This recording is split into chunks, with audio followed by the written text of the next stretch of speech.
Golden State Media Concepts Baseball Podcast. We cover everything Major League, from spring training to the World Series. We've got your favorite club covered, from New York to Boston to LA. This is the Golden State Media Concepts Baseball Podcast.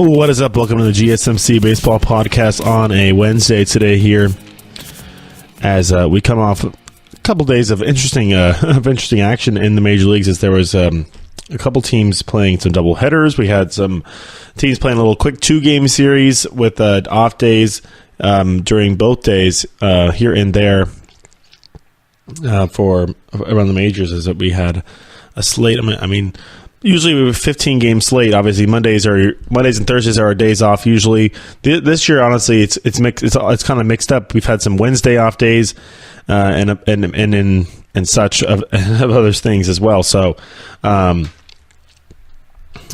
kind of what we're dealing with at this point. I do have an early trade, or not an early trade, but there was a trade before that sent. I think it was Mike Fiers. The A's got somebody. The A's, I think the A's got Mike Fiers. Somebody got traded because we had so the non-waiver deadline. Yeah, Mike Fiers goes to the A's as he is going to pass through waivers and then go to Oakland as well. So it looks like that he is going to be a big part of their rotation, or at least hopefully for them, as he's actually pitched nicely, and I like what he's got. He's got good stuff, and will help that A's rotation. It's been pitching well, but it's been really beat up, as they've had a lot of next man up kind of scenarios where Kendall Graveman's done. They had Daniel Megden go down for a little bit, I think, and then they had another player who I'm trying to think of what is the A's pitching is very fluid. Sometimes it's just I'm trying to think of what the kid's name is, but Frankie Montas has been good. Trevor Cahill's back on the A's. He's been good. And even got Brett Anderson is back on the A's, and he's been good. They got Edwin Jackson signed him. He's been very good, actually. So they get Mike Fiers now to add to the rotation. Especially, it's actually I think a couple of different moves they made. Obviously, they get Familia during the July trade frenzy. So this is all now going on post after July 31st. Everybody, so I told you this is the waiver trade deadline is August 31st, and you have to pass through. So basically, in order for a trade to be made, you have to pass through waivers first. And these days, honestly, there's no general managers out there looking to poach. Depending on obviously the player, but like Mike Fiers could have been poached. Teams could have poached him if they really wanted to. But they didn't. It's a little different in the American League, where you had only a certain amount of teams probably needing players. So, because how it works is, if you are an American League team trading with another American League team in this kind of scenario in August, the waiver wire works where the waivers they go through the American League teams in reverse order first. The A's obviously were hit, and none of the teams beneath them needed Mike Fiers, and maybe the Mariners. I guess maybe the Mariners could have been a team that could have grabbed him, but they didn't, as their rotation is just fine. Is it just fine? But maybe it's probably financial reasons they didn't grab him. But that's kind of how it works. So obviously the Mariners were the only team that maybe could have grabbed him, but they made moves of their own. So they're probably working them with those moves that they made, and the A's get Mike Fiers. All right, let's roll into these scores from Monday, as we will start off in San Francisco. The Giants and the Astros played, and the Giants had, I'll just tell you, coming from a Giants fan, these are bad games. These are just two heartbreaking games. Obviously, when you don't only score one run, what you can expect at a certain point. But the Giants were up 1-0 going into the top of the ninth inning, with 2 outs in the top of the ninth. Marwin Gonzalez hits a 3-run home run to take the lead, and the Astros win it 3-1. Brandon Crawford hit his 11th home run of the year. That was the 1 run for the Giants. Gonzalez, that was his 10th of the season. as both starters were very good. In this one, Derek Rodriguez for the Giants went 7 shutout innings, 3 hits, no walks, 7 strikeouts. He was excellent in this one, probably his best stuff I've seen him pitch with. He's got a 2.34 ERA on the year, and I mean, he doesn't qualify because he doesn't have enough pitching, enough innings pitched. He's only thrown 73 innings, but of all the people with as 73 innings or more, it's only Scherzer and DeGrom. That's it. Scherzer and DeGrom. And Severino actually is down a little bit more. But people who have pitched that much, I'm pretty sure he's like third in the league in ERA amongst pitchers that have pitched as many innings as he has. He doesn't qualify because to qualify for ERA, you have to pitch as many innings as your team has played. So the Giants, they played, they're 57 and 57. Well, that's actually after this game. So after Tuesday's game, they're 57 and 58. That's 115 games. And yeah, so he's not quite there yet for that one. But yep, they're Giants. And then obviously the starter for the Astros was Charlie Morton. He also was very good in this one, going 7 innings of 1 run ball, 3 hits, 3 walks, 8 strikeouts, as the homer to Crawford allowed. All right. Mets beat the Reds in New York 6-4 behind Noah Syndergaard. He gets his 7th win of the season. The Mets scored 3 runs in the bottom of the first inning to set the tone in this one, as Syndergaard was good, went 6 1/3 innings. Did get beat up a little bit in the 7th inning, actually, which was when he came out of that game. Got 1 out in the 7th, but he gave up 4 runs on 6 hits, 1 walk, 6 strikeouts. All 4 of those runs were in the 7th inning. But the Mets bats did come, and they backed him up a little bit as the home runs came from Pilecki, the catcher there, Kevin Pilecki, there for the Mets, and also the young second baseman for the Mets. That's Jeff McNeil, hit his 2nd of the season. Pilecki, that's his 3rd of the year for New York. The Reds did not get a home run, as Homer Bailey gave up 5 runs over 3 1/3 innings pitched. Indians shut out the Twins 10-0 as Trevor Bauer gets his 11th win of the season, lowers his ERA down to 2.25, so you could throw him into that ERA conversation as well. 6 innings of shutout ball, 3 hits, 3 walks, 11 strikeouts for him. The Indians got home runs from Yonder Alonso, his 19th, Brandon Guyer, his 6th, Jason Kipnis, his 11th, and Edwin Encarnacion, his 25th of the season for Cleveland, as they win big at home against the Twins. Marlins beat the Cardinals 2-1 in a pitcher's duel there. Miami had a 2-0 lead most of this game. Cardinals scratched across the run in the 9th, but were not able to get the second one, a tie. Wei-Yin Chen gets the win, as he was excellent in this one, as he's actually pitched pretty well. He pitches really good in Miami, as good at home as this game was in Miami. But he gets his 4th win of the season. He's now 4-8 on the year, as he goes 5 2/3 of shutout ball, 1 hit, 2 walks, 4 strikeouts for the Marlins right-hander. He's left-handed. Left-hander. I'm like, wait, I misspoke there. I knew he was left-handed. All right, Mariners actually checking to see if there's any home runs in this one, as Starlin Castro hit his 9th of the year for the Marlins. The Cardinals did not get a home run. All right, Mariners and Rangers. Mariners win 4-3 in 12 innings. They got a run in the top of the 12th to take the lead there and get the win, as the starters in this one obviously get no decisions, but Martin Perez for the Rangers went 7 innings of 3-run ball, 10 hits, 2 walks, 3 strikeouts, a homer allowed. That was to Mike Zunino, his 14th of the season. Wade LeBlanc was good. He went 6 1/3 innings pitched of 1-run ball, 2 hits, 1 walk, 4 strikeouts for him, but they both get no decisions, as this game was decided later. The Rangers did not get a home run in this one. Yankees shut out the White Sox 7-0 behind the Lance Lynn performance that was excellent in his first start as a Yankee. He goes 7 1/3 innings of shutout ball, 2 hits, 1 walk, 9 strikeouts for him. Home runs for the Yankees came from Gleyber Torres, his 18th of the season, and Neil Walker, his 4th of the year. The White Sox had Dylan Covey. He gave up 4 runs over 6 1/3 innings pitched there in Chicago. In Kansas City, the Cubs beat the Royals 3-1 behind a Cole Hamels start that was excellent in this one, as he looks to be proving the Cubs right in their trade, as they got him, and he went 6 innings of 1-run ball, 7 hits, 1 walk, 2 strikeouts for Hamels, as the home runs in this one came from Javi Baez, his 25th of the season, and that was it, as the Cubs get a 3-1 victory in KC. Rockies shut out the Pirates in Colorado 2-0. Is a rare 2-0 game in the Mile High City, as Kyle Freeland was excellent. 7 shutout innings, 2 runs, 2 hits allowed, 3 walks, 5 strikeouts for him. No home runs in this game, as the Rockies scored their runs on a force out, and an error actually, and then a sacrifice fly. So no, didn't even get an RBI hit in this game and to get the win, as Wade Davis gets his 32nd save of the season for him, as he's got to be top of the league for that one. Joe Musgrove also pitched for the Pirates. He was pretty good. Tough luck loser. 7 innings of 1-run ball. Well, 2 runs, only 1 earned. 4 hits, no walks, 2 strikeouts for Musgrove, as he's now 4-6 on the season.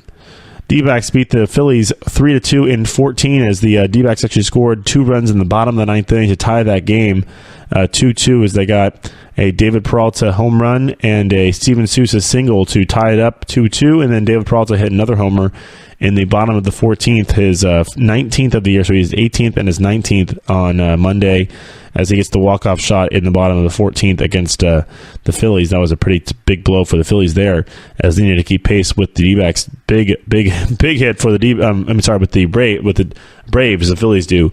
The D-backs, though, that's a big hit for them, as they need to keep pace with the Dodgers. West along and the Rockies, actually. Zach Godley of the D-backs was good. 7 1/3 innings pitched, 2 runs, 5 hits, 1 walk, 7 strikeouts. Jake Arrieta went 8 shutout innings, 3 hits, 2 walks, 4 strikeouts, as he is a tough luck no decision right there. Pitched excellent before Dominguez gave up the home run, the single, to blow that save, and then, of course, the D-backs win it in extras. Angels beat the Tigers 6-2, as this is the last game actually on Monday. Short slate on Monday, as the Angels win 6-2. Nick Tropiano gets the win, his 5th of the year, as he was pretty good in this one. He went 5 innings of 1-run ball, only 1 hit allowed, 1 walk, 4 strikeouts. Just that 1 hit was a home run by Nick Castellanos, his 16th of the season. So that's pretty darn good right there. Angels got a home run from Andrelton Simmons and Chris Young. His actually, no, is that Chris Young or Eric Young? Eric Young Jr. I saw Young Jr. I'm pretty sure it's Eric Young Jr. That's his 1st of the year. Simmons' 7th of the year there for the Angels. All right, and then over to Tuesday we go. Actually, hold on. I want to go a quick little rundown. We'll go to Tuesday in a minute here. When we actually on the other side of the break. Quick little rundown here. I mean, just talk about pitching in a second here. You had a guy right there. I mean, I wanted to go back to look at it and see how the game has changed. And the Giants, being a Giants fan, you kind of seeing it firsthand here. You learn, our managers getting too conservative with our pitchers. I mean, Nick Tropiano had 1 hitter going. The 1 hit was a home run. I'm pretty sure he had a lead. Yep, he had a lead as well. I mean, how many pitches did he have? 62 pitches, and he got taken out of the game. I mean, the Angels bullpen is not that good. I don't know whether it was an injury or whatever. He had a 5. I mean, these managers, I don't know what they're doing. Is they think their bullpens are really good or whatever. Obviously, didn't come back to bite the Angels in this one, but it's just interesting to see how quickly the hooks are happening these days.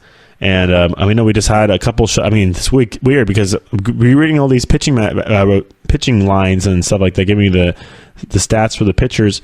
How many shutouts have we seen this year? Maybe 1. I think it was last week. Actually, we had 1.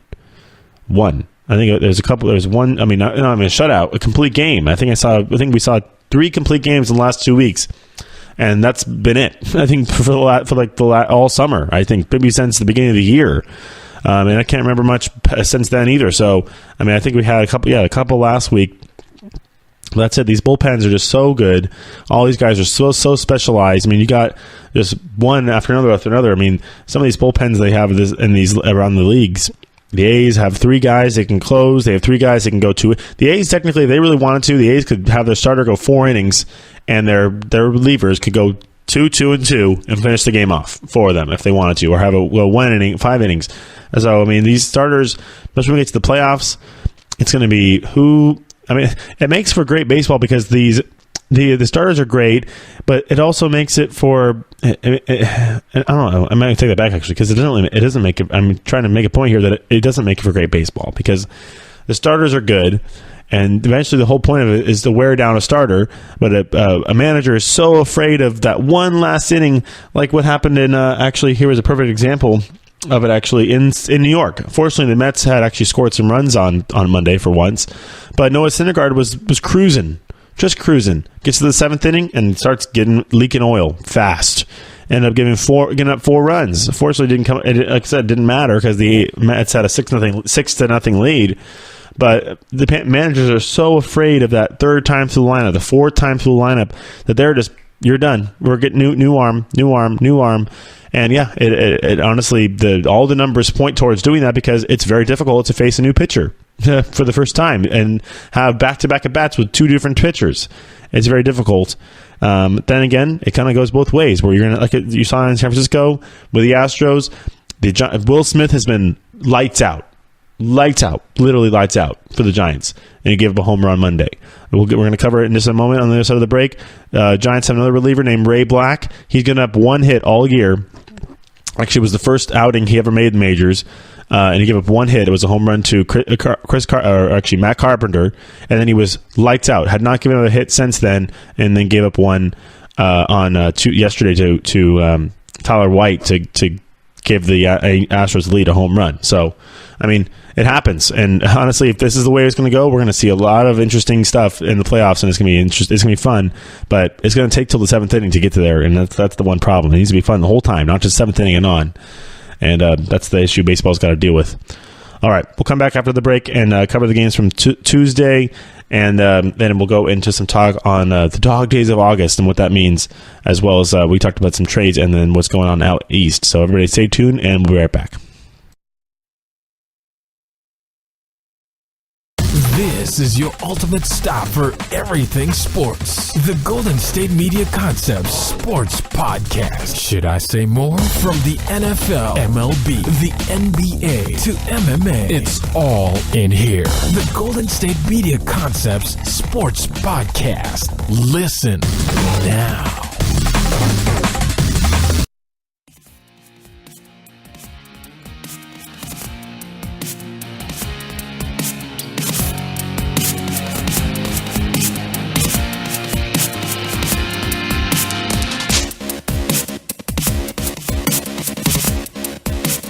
All right, welcome back to GSMC Baseball Podcast on a Wednesday today here, as we're going to cover the games from Tuesday quickly for you. Well, not so quickly, just in this segment. We'll give everybody their due diligence. The Astros beat the Giants again 2-1. This one was very similar to the game on Monday, except the home run came in the 8th inning versus the 9th inning for the Astros. It was Tyler White that took Ray Black deep. Massive Bumgarner was the starter for the Giants. He went 7 shutout innings, 5 hits, 3 walks, 7 strikeouts for him, as he was at 100 pitches even in the 7th inning, going for a shutout. So, I mean, a lot of people listening to sports talk in the Bay Area were like, why did you take him out? Why'd you take him out? Why'd you take him out? Well, he was, I mean, I don't know. In the middle of the order coming up, I guess, and you feel like you get a fresh arm in there. Ray Black's been really good. You trust your bullpen. He literally has been lights out. That's why.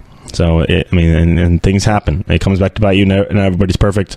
For Tyler White, that's his 4th home run of the year. And watching the highlight, it wasn't a bad pitch. It wasn't like Will Smith's pitch on Monday. It wasn't bad. It was a little bit more up on the inner half, and Tyler White just got around on it. And then when you get around on a 99-mile-an-hour fastball, it's going to go pretty far. Dallas Keuchel was the starter for the Astros, as he gets no decision as well. 6 innings of 1-run ball, 3 hits, 2 walks, 5 strikeouts for Keuchel in this one. And then in doubleheader in D.C., as the Nationals took game one of that doubleheader behind Jeffrey Rodriguez, as they scored 4 runs in the 4th and then 4 more runs in the 6th inning. Home runs came from Bryce Harper, his 27th, and Ryan Zimmerman, his 7th of the season. For the Nats, as they got a good start from Rodriguez. 5 innings of 1-run ball, 3 hits, 1 walk, 3 strikeouts. For him, the Braves they got 1 home run from Charlie Culberson, his 6th of the season, at the end of that game when it was pretty much already decided there in D.C. And then game 2 of this doubleheader was won by the Braves late in this one, as they got 2 runs in the top of the 9th inning on another Charlie Culberson home run. His 7th of the season, actually, that was off Scherzer. Actually, sorry, that was to tie the game in the 6th. The home run by Cloverson was in the 6th to tie the game. They scored 2 in the top of the 9th on a Ender Inciarte triple to take the lead, and they would get the win there in the bottom of the 9th with Minter getting the save, his 9th of the season, with a good 9th inning there. Home run for the Nationals came from Juan Soto, his 14th of the season in his rookie years. He's becoming a favorite for rookie of the year in the National League for sure. All right, over to Toronto on the north side of the border in Canada, as the Red Sox get 5 runs in the top of the 10th inning to win to take the lead in this one, and then eventually win. Obviously, as they scored. I mean, trying to see here, it was a back and forth affair. I think Red Sox were up 5-3. They scored 4 in the 8th inning after trailing 3-1. They got a home run from J.D. Martinez to take the lead there, and then the Blue Jays did scratch their way back to tie it up before the Red Sox had that big 10th inning to blow that one open and get the win. 10-7 was the final, as the Blue Jays actually did get 2 more runs in the bottom half of the 10th with a home run from Pilar. So that was the home run for Kevin Pillar. That was his 9th, and then you had Travis, who I never can remember his first name ever. I've looked at it 3 times. Devin Travis got his 8th home run of the year. Justin Smoke, his 18th of the season. The Red Sox got a home run from J.D. Martinez, like I said, his 34th of the year. Mitch Moreland hit his 14th, and Jackie Bradley Jr. hit his 9th of the season for Boston. Rays beat the Orioles in a walk-off fashion in the bottom of the 9th inning, 4-3. They scored 2 in the 8th, actually, to tie it up, and then the 1 in the 9th to win, as they got a home. Let's see how they win this game. A home run from Willie Adames to walk off. It was a bomb. I watched that. The replay for it. But the Orioles, they let that game get tied in the most Orioles of way, as the first run scored on a wild pitch, and then with the bases loaded and nobody out, Carlos Gomez hit into a double play. Doesn't get an RBI, but the run still came in to score, and the game was tied, and then obviously was untied in the bottom half of the 9th inning by Adames to win the game there in Tampa Bay. Reds beat the Mets 6-1 as they got a nice start from Sal Romano. The Mets bats quiet back down again after a huge 6-run outburst from them the game before. They quiet back down and only scratched across the 1 run, as Romano went 6 innings of 1-run ball, 2 hits, 3 walks, 5 strikeouts in this one. Home runs in this one came from a couple of the Reds youngsters. Their left fielder is Philip Irvin, and he got a home run in this one, as well as their young. We're looking for Herrera here. The pinch hitter actually came in and hit Dilson Herrera came in and had a pinch hit homer as well, his 2nd, and then also Irvin's 2nd on Tuesday. Like I said, Gibby Romano's line as well, as Jason Vargas actually only lost it. Did he get only 1 out? I think, did he come out via injury? He got 1 out, and then he gave 3 runs. No, you're going to come out. Twins beat the Indians 3-2, as the Twins got to Carlos Carrasco in the 2nd inning, and that's all they needed. The 3 runs came in the 2nd, and that's all they needed to win the game, as their starter was very good in this one. That's Alberto Mejia, as he went 5 innings of 5 innings of shutout ball, 1 hit, 1 walk, 3 strikeouts for him. As again, he was sort of 1 hitter and threw 5 innings, and he comes out and he had thrown 68 pitches, and he's coming out of the game. It's just, I get it, maybe he's a young player. You want to protect his arm. It's just 68 pitches, and he comes out of the game. I don't know, whatever.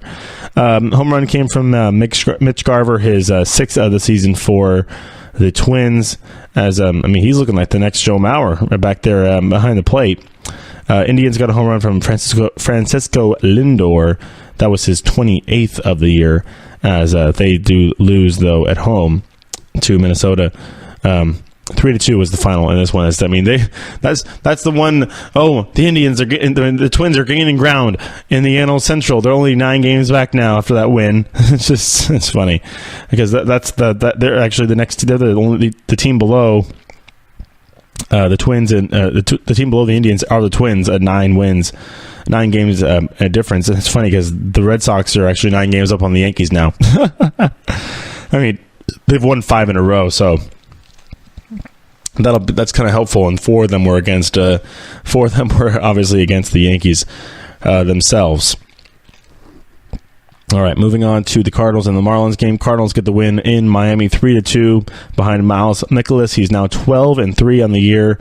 As it's just he's got a nice ERA too. He went 7 innings of two-run ball, 5 hits, no walks, a strikeout.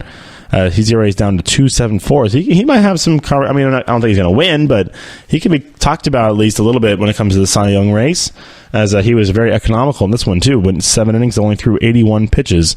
Probably would have came out anyways. I mean, he did come out anyways. 81 pitches and got removed for the bullpen, but it is what it is. All right, moving on to the game. Actually, were there any home runs in this one? Hold on, I just want to give you Paul DeJong hit his 10th of the season for the Cardinals. No home runs for the Marlins in this one. Rangers beat the Mariners 11-4. Bartolo Colon gets the win, as he was pretty good in this one, actually. 7 innings he gave up 4 runs on 8 hits, no walks, a strikeout, 2 home runs allowed, but the Rangers backed him up with an 11-run outburst off of Felix Hernandez, as he gave up 7 earned runs, 11 total through 6 innings of pitching. Gave up 3 home runs as well on 2 strikeouts, 4 walks. I would say King Felix did not have it on Tuesday.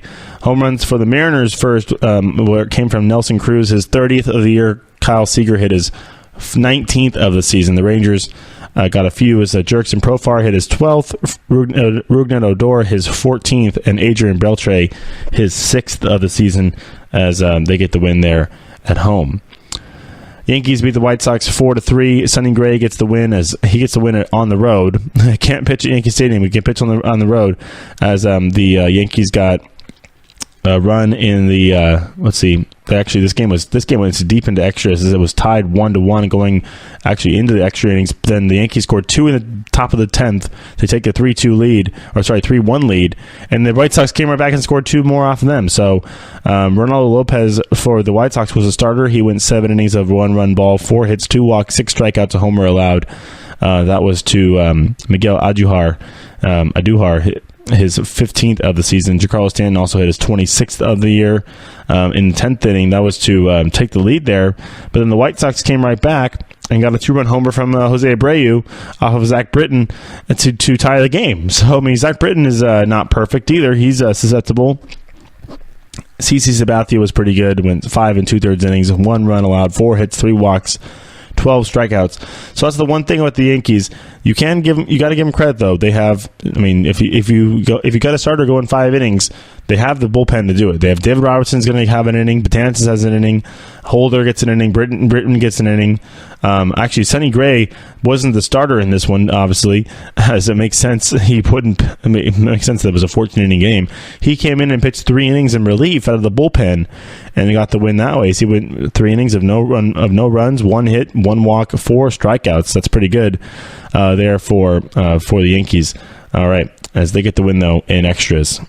Padres beat up on the Brewers 11-5. The Padres didn't score in the first or second inning, but they scored in every other inning after that. 2 in the third, 1 in the fourth, fifth, and the sixth, and then 2 in the seventh, 2 in the eighth, and 2 more in the ninth. Wow, that's you score 11 runs spread out like that. It's pretty interesting. There is They got to Josh Hader, looks like, as well as Chase Anderson. Yeah, they got to everybody. It looks like no Brewers pitcher was safe against the Padres. The hard hitting Padres there playing up in Milwaukee right now against the Brewers. The Brewers got a home run from Jesus Aguilar, his 27th of the year. Moustakas hit his Aguilar, that's his 27th. Enunciate. 27th of the year versus Moustakas' 22nd of the year for the Brewers. Padres got a home run from Mil Reyes. Manuel Margot, it's Reyes, that's his 8th of the year. Manuel Margot, his 5th, and Hunter Renfroe, his 10th of the season, as they backed up Clayton Richard, who went 5 innings gave up 5 runs and 7 hits, 2 walks, 3 strikeouts, 2 homers, so he gets a no decision, as the bullpen came in and was able to win it for the Padres. Cubs shut out the Royals behind Micah Montgomery. The score was 5-0 there in Kansas City. As Montgomery, watch him, he only went 6 innings of shutout ball, 5 hits, 2 walks, 4 strikeouts, because the bullpens just come in and handle it. I mean, he had 95 pitches. It's getting close to where you kind of get shaky. So I understand that one, but it is what it is. At 6 innings of shutout ball, 5 hits, 2 walks, 4 strikeouts. Like I said, no home runs in this game, as the Cubs were able to use a couple of a triple, a sacrifice fly, a single, another sacrifice fly to score all their runs there in Kansas City, get the 5-0 win. Pirates beat the Rockies 10-2. As actually, we'll hold on and take a quick break as I'll finish off these games on the other side of the break. So everybody, stay tuned, and we'll be right back.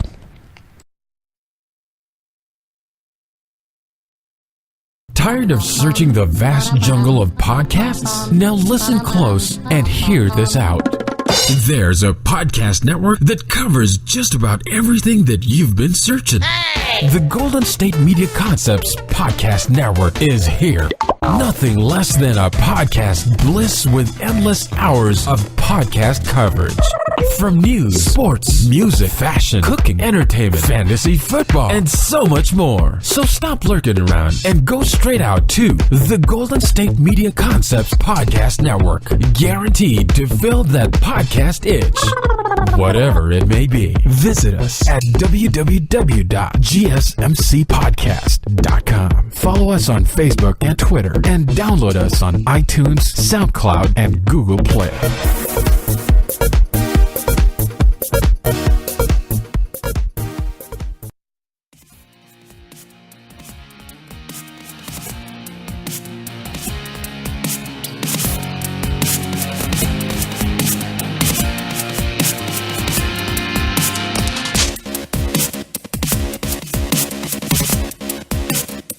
All right, welcome back to GSMC Baseball Podcast on a Wednesday. Just finishing up the games from Tuesday here in this third segment now, and then we're going to go into some talk around the league. As the Pirates beat the Rockies 10-2 on Tuesday. They scored 4 in the fourth, 5 in the fifth. That works out for Pittsburgh as they get the runs there in Colorado. Jamison Tyone was excellent pitching at altitude as he went the distance. Look at that. Somebody went the distance.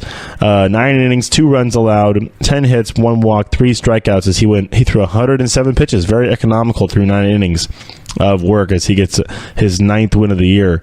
Home runs for the Pirates came from Starling Marte, his 17th. Jordy Mercer hit his 6th of the year, and Josh Harrison his 7th of the season. The Rockies didn't get a home run as Chad Bettis got beat up over 4 2/3 innings of pitching. 9 earnings. Ouchie.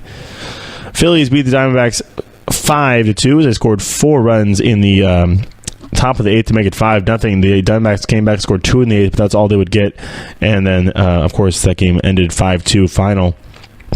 Starter for the D-backs was Zach Greinke as he went 7 innings of 1-run ball, 3 hits, 4 walks, 4 strikeouts. So he's looking like he's pretty good. Only the 1 home run was the blemish. That was by Nick Williams, his 16th of the season.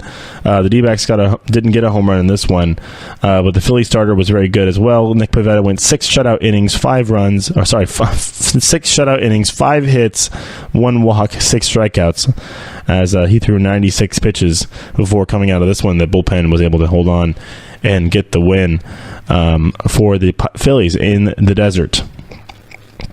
And then in Oakland, the Dodgers and A's played at the Coliseum as the Dodgers get the win 4-2, scoring single runs in the 1st, 2nd, and 3rd, and then 1 more in the 7th to extend their lead out a little bit and hold on to win. Home runs for the A's came from Chris Davis, shocker, his 32nd of the season, as he's creeping up on JD Martinez for the league lead. That was a 2-run shot, the only runs the A's would score, as Rich Hill was very good, went 5 1/3 innings pitched, so the 2-run ball, that home run basically. 3 hits, 4 walks, 5 strikeouts, a homer allowed. That was to Davis.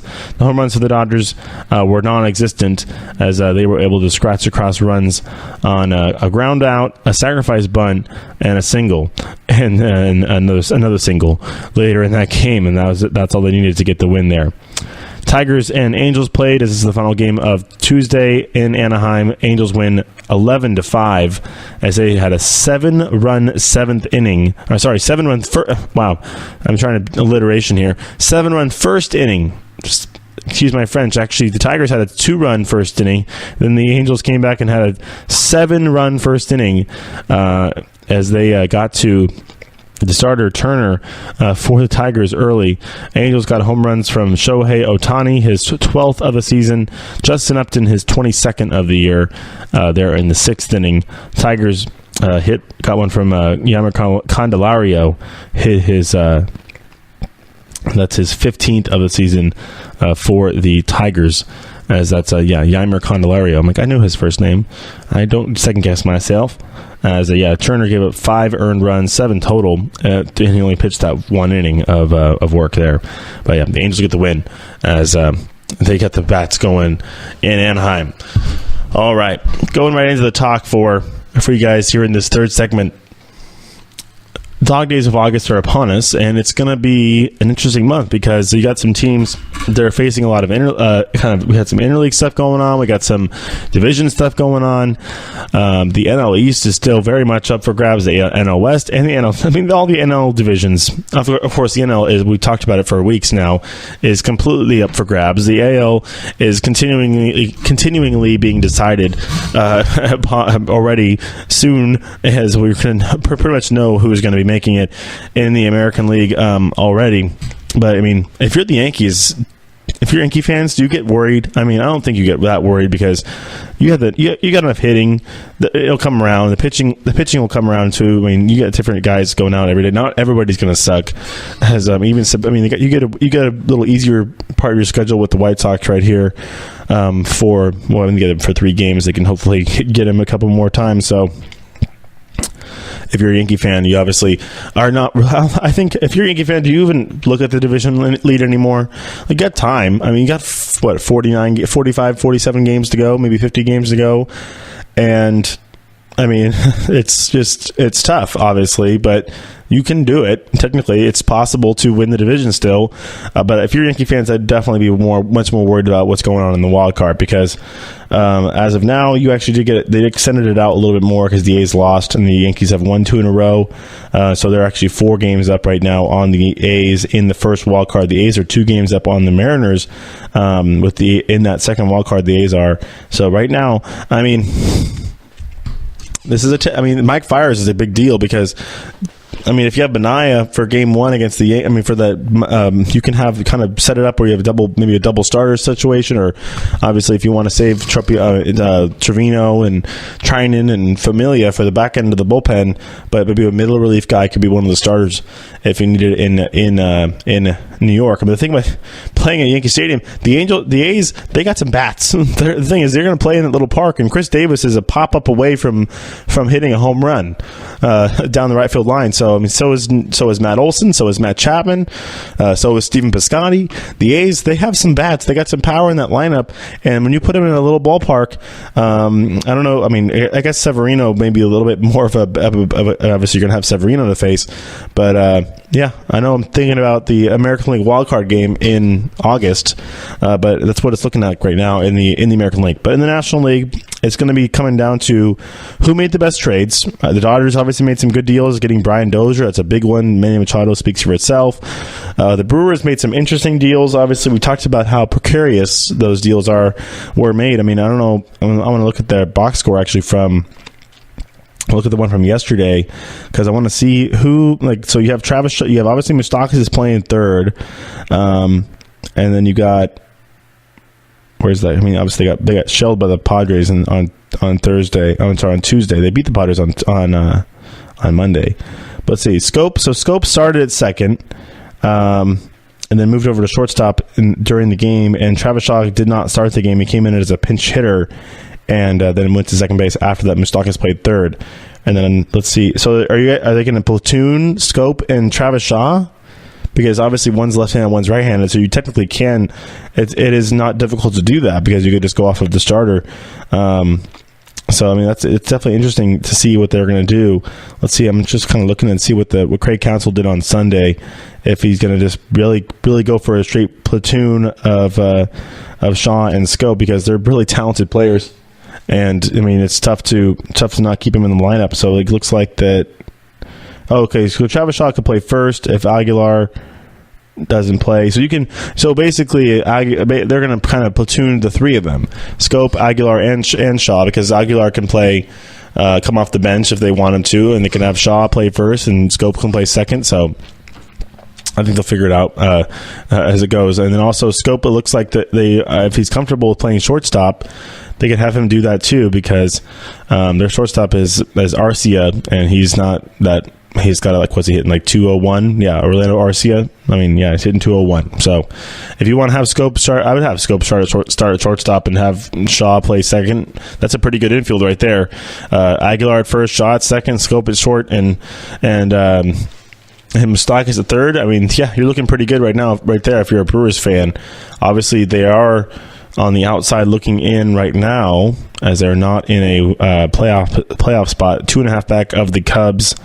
And they are actually, I don't know what I'm talking about. They're sitting in the number 1 wild card. I don't know. They're not sitting. They're 2.5 back of the Cubs in the Central, so they want to win the division. I think it's always, if you're in the National League, everybody's got a chance to win the division. So it's kind of like obviously the safety blanket for a lot of these teams could be the wild card, could be for the Braves, could be for the Phillies. If the Braves, you get over them, the other way. Same thing for the Cubs and Brewers, and same thing. I mean, the National League West. I think it's not time yet. In a couple of weeks, if the Giants are still 6.5 back in a week, basically, or two, we'll call it a day on the Giants. But they got 3 teams ahead of them. It's 7 teams ahead of them in the wild card. I think that's done. But in the National League East, you have the Braves and the Phillies still battling out. The Nationals have poked their head above the water a little bit, kind of trying to see what's going on. But I think they're still, right now, let's see, the Nationals are,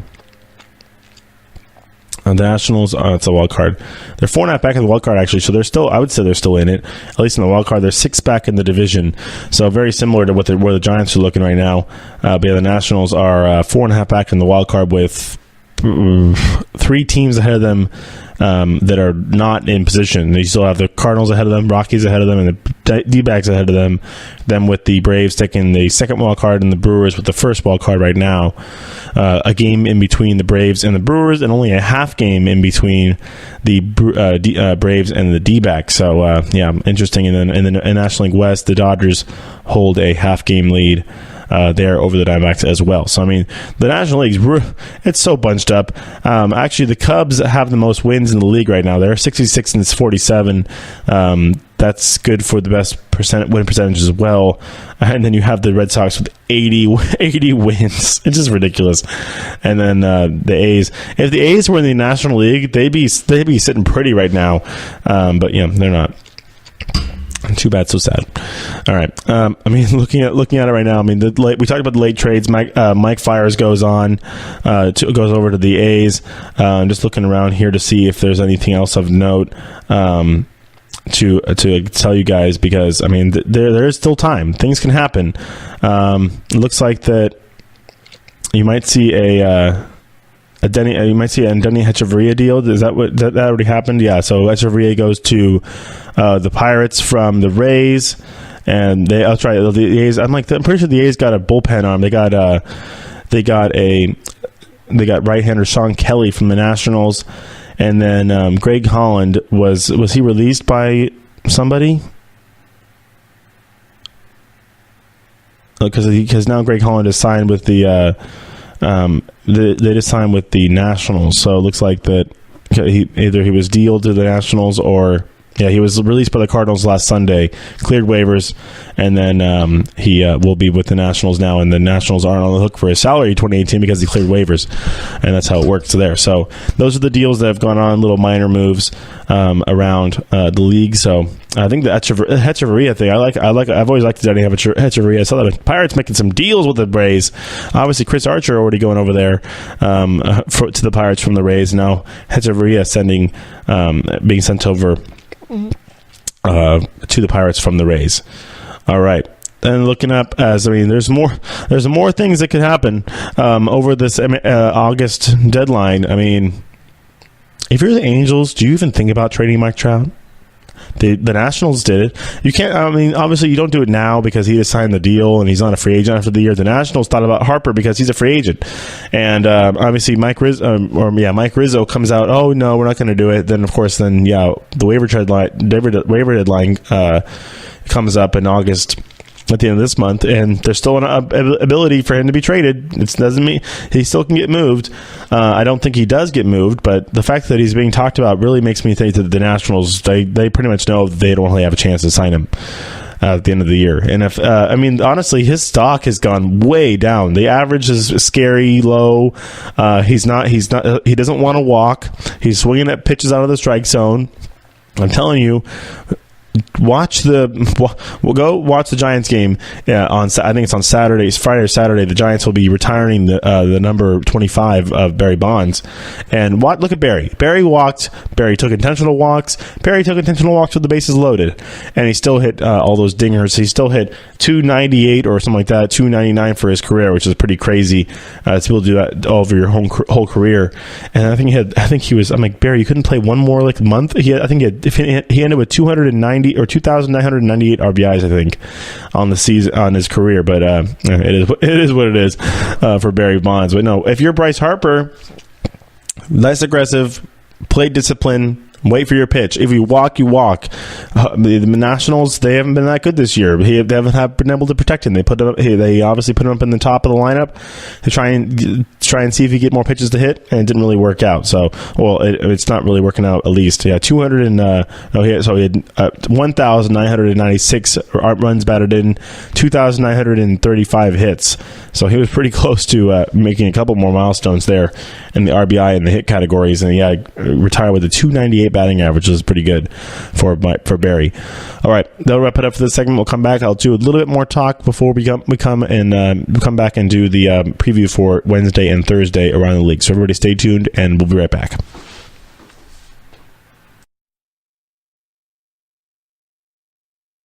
Want to know the latest in soccer? Then listen to the Golden State Media Concepts Soccer Podcast. From MLS, the World Cup, and the Premier League, we've got you covered. The latest updates, the hottest matches, and news on the league's top players. It's the Golden State Media Concepts Soccer Podcast. David Beckham scores the goal to take England all the way to the World Cup finals. Listen now.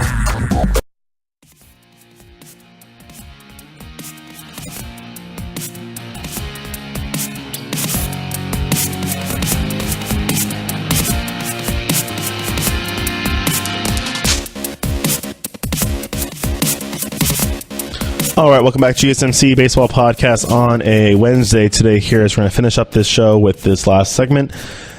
Just doing some talk around the league. I mean, the National League, it was all Red Sox and Astros. Red Sox and Astros, Red Sox and Astros. Don't sleep on the National League. All it takes is for the Phillies. I think that's why I keep resting on the Phillies. Phillies and Braves, honestly, both.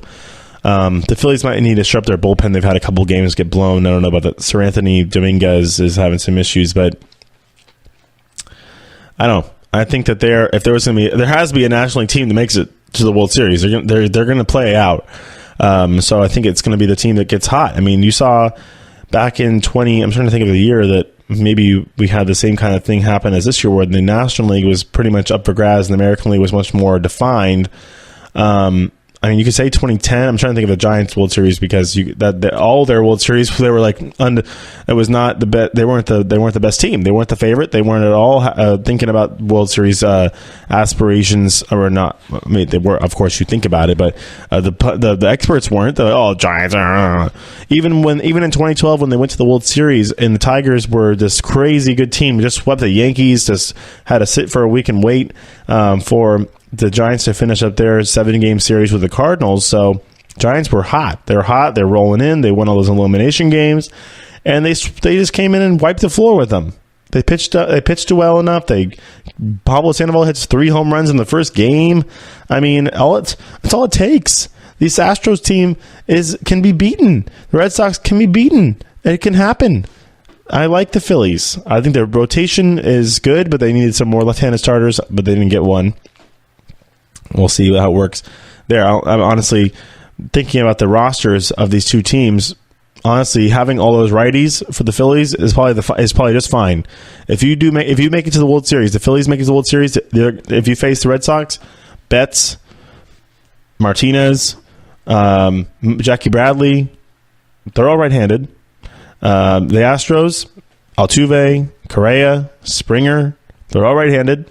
So, I mean, having the right-handed starters isn't the worst thing in the world, and then having a good lefty reliever is also not. The thing is, they're backing them. Maybe they need to lock down that Dominguez guy, but their setup guys are really good.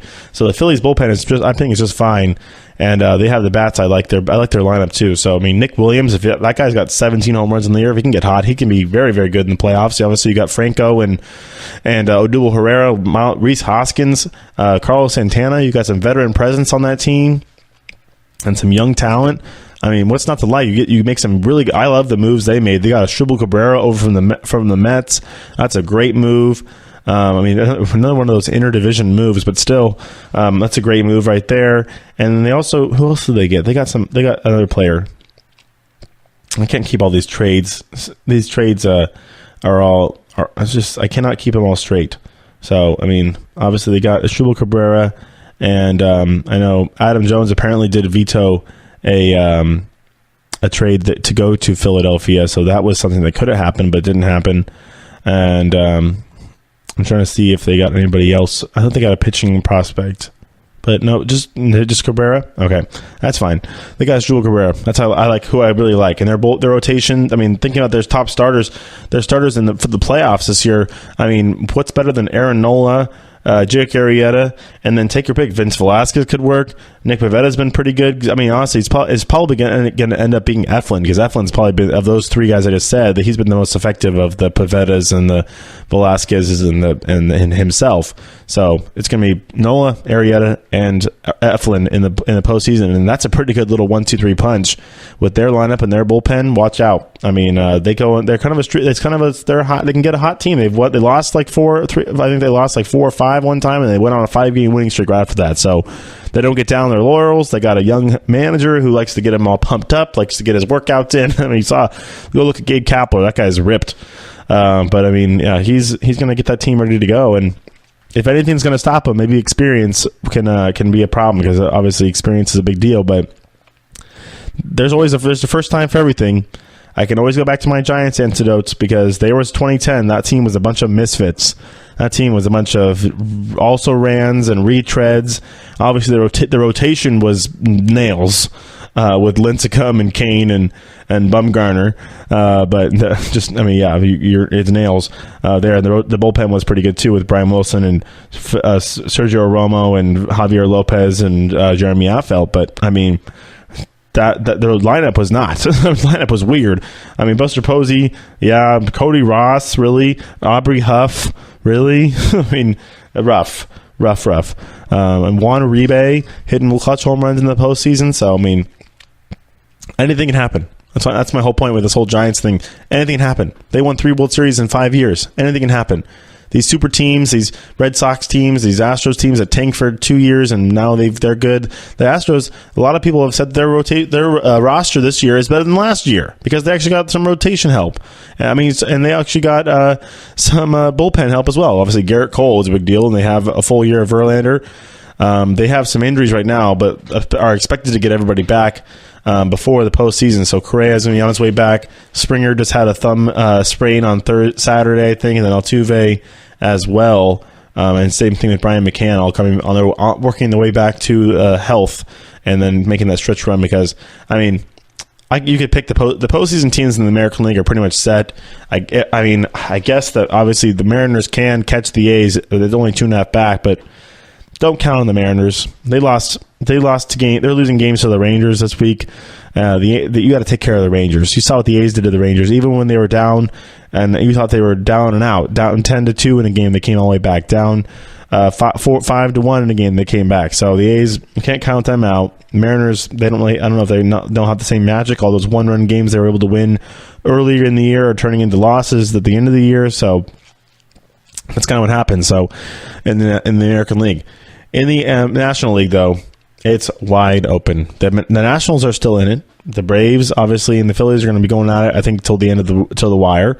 The NL Central has, just like the NL West, technically has 4 teams that still think that they're contending for it. I mean, the Reds aren't, and the Padres aren't. Pretty much, the Pirates still think it. They just made a deal. They made deals. They were very active during the deadline. The Cardinals, they're kind of falling off a little bit more, and then obviously the Cubs and the Brewers. Giants didn't make any moves to the deadline. They're kind of falling off, and then you have the Rockies, who are playing well, along with the Diamondbacks and the Dodgers. So. Really interesting for the Rockies just to go on a crazy tear in September and win the division, and the Dodgers and the Diamondbacks both don't make the playoffs at all. That'd be crazy. Hot take of the day. All right, let's go to the games for Saturday and Sunday. Saturday and Sunday. What am I talking about we're going to go to the games from Wednesday and Thursday, the pitching matchups for Wednesday and Thursday, as I'll give you that right now, as we'll start off, actually not in San Francisco. The Giants are off today, so we're not going to start where I usually start. We're going to start off actually a game in progress right now. The Mets and the Reds started a game early. I'm not sure I don't see a doubleheader, but I guess they just wanted to get started really early today, maybe it's a makeup game, but they've been playing the Mets. But the Mets have gone out to an early lead for Jacob deGrom, as it's 1-0 at the end of the third inning, as of now that I'm recording this at 10:18. So that's Austin Jackson hit a double to knock it in. Look at Austin Jackson knocking in runs for the Mets. Actually, he had some pretty clutch hits for the Giants back when they were actually playing good earlier in the year. All right, moving on. Mariners and Rangers are going to play again, as it's going to be Marco Gonzalez against Giovanni Guerrero from Texas. Pirates and Rockies again from Colorado. Chris Archer making a start for the Pirates in Malha at Coors Field versus Jermaine Marquez. Phillies and D-backs from the desert. It'll be Vince Velasquez against Patrick Corbin. Tigers and Angels, Blaine Hardy against Jaime Abadia in Anaheim. The Braves and Nationals from D.C., Michael Boltynewicz against Tommy Malone. From Toronto, the Blue Jays and the Red Sox will be Brian Johnson against Mike Hochschild for the Blue Jays. Royals and Rays, it'll be Andrew Kashner against Ryan Stanek for the Rays is the opener for them today. Twins and Indians, Jake Odorizzi against Mike Clevenger from Cleveland. Marlins Park in Miami, the Cardinals and Marlins, it'll be John Gant against Trevor Richards. In Chicago on the South Side, it'll be Yankees and White Sox again. Luis Severino against Lucas Giolito. In Miller Park in Milwaukee, it'll be Padres and Brewers again. Ian Kennedy against Elise Chassin. Cubs and Royals from Kauffman Stadium in Kansas City, it'll be Jose Quintana against the Royals young starter Heath Fillmyer, the right-hander for the Kansas City Royals. And then in Oakland from the Coliseum, Dodgers and A's. Dodgers and A's. Clayton Kershaw and then Mike Fiers will be making his debut for the A's today, as he'll face Kershaw there in Oakland. And then in San Francisco on Thursday, the Pirates come to town to face the Giants. It'll be Ivan Nova against Andrew Suarez. DC Braves and Nationals finishing up a series. It'll be Anibal Sanchez against Gio Gonzalez. Twins and Indians finish up their series. It'll be Jose Barrios against Corey Kluber. Padres and Brewers finish up their series from Milwaukee. It'll be Junior Guerra against Robbie Erlin for the Padres. The Yankees are going to go back home to host the Rangers starting on Thursday. It'll be Jay Happ for the Yankees against Ariel Jurado for the Yankees. Blue Jays and Red Sox continue their series from DC. It'll be from Toronto. From the 6th, it'll be Rick Porcello against the left-hander for the Blue Jays, Ryan Baruki. I'm making another start, as the Orioles and Rays will start a series off in... Actually, wait, have they been playing already? Tropicana Field, it'll be Blake Hess... David Hess. I was saying Blake Hess. I think his name's Blake. David Hess and the Rays have not announced a starter yet for them. Mariners will be going to Houston to face the Astros. James Paxton against Justin Verlander. A pretty good matchup there. And then finishing off this very short slate on a Thursday, Dodgers and Rockies from Coors Field. Ross Stripling for the Dodgers against starter to be determined for the Rockies. Whoever it is will face Ross Stripling for the Dodgers. All right, that'll wrap it up for the show today. A good one for you guys. As hope you enjoyed it. I enjoyed talking to you guys today as we're just going through the dog days of August. Right now is August 8th. As we'll get through this month, and we'll hit the stretch run of September. The rosters will expand on September 1st, and you'll see a bunch of young kids in there trying to get some shots for the teams that are kind of out of it. The September call-ups will be fun to watch, and also see if there's any young prospects that are going to help a team that's trying to make a run for the playoffs. All right, we'll talk to you guys on Friday. Everybody have a good Wednesday, and we will talk to you later. Bye. You've been listening to the Golden State Media Concepts Baseball Podcast, part of the Golden State Media Concepts Podcast Network. You can find this show and others like it at www.gsmcpodcast.com. Download our podcast on iTunes, Stitcher, SoundCloud, and Google Play. Just type in GSMC to find all the shows from the Golden State Media Concepts Podcast Network, from movies to music, from sports to entertainment, and even weird news. You can also follow us on Twitter and on Facebook. Thank you, and we hope you have enjoyed today's program.